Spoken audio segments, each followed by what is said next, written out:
নমস্কার। আজ ছিল বুধবার আর সকালে আমি বাসি কাজটা সেরে নিচ্ছি। এটা বাসনগুলো রেখে দিয়ে আসলাম। এবার গিয়েছি বাগানে, আমার মেয়ে বাগানে দাঁড়িয়েছে, আমি গাছে একটু জল দেবো। আমার ফুল বাগান করতে খুব ভালো লাগে।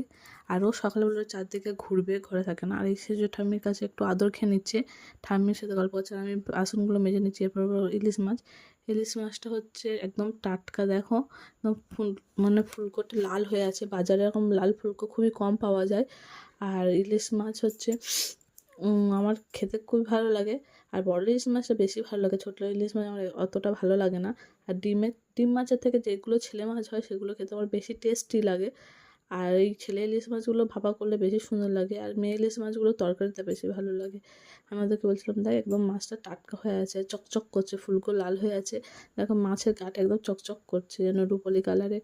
আমি মাছ কেটে আগে ধুয়ে কাটার আগে আমি আঁশ ছাড়িয়ে ধুয়ে নিই, তারপরে কাটি।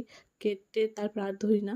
আর মাছ কাটতে গিয়ে মাছের দাগাগুলো একটু পাতলা পাতলা হয়ে গেছিলো। তো ইলিশ মাছ পাতলা আর মোটা কোনো ব্যাপার না, ইলিশ মাছটা এত টেস্ট লাগে যে মোটা পাতলা কোনো যায় আসে না। আর হচ্ছে কেটে নিয়েছিলাম, কেটে 8 পিসের মতো হয়েছিল, এই গুনছিলাম 8 পিস হয়েছিল। পাতলা পাতলা করে করেছি তো সেই জন্য। আর একটু বড়ো ছিল, খুব ছোটো ছিল না ইলিশ মাছটা। আর গাছের ফুল তুলে পুজো দেওয়ার মজাই আলাদা। আমার গাছে এরকম ফুল হয়েছে, আর দোপাটি ফুল ছিল। আর রান্না করেছিলাম ভাত, মাছের ঝোল আর একটা চচ্চড়ি। এগুলো লোকে দিয়েছি, আমার মেয়ের খাওয়া হয়ে গেছে, আমি বাকি ছিলাম। আর এরা 2 বোন গেম খেলছিল, দেখো সন্ধ্যাবেলা।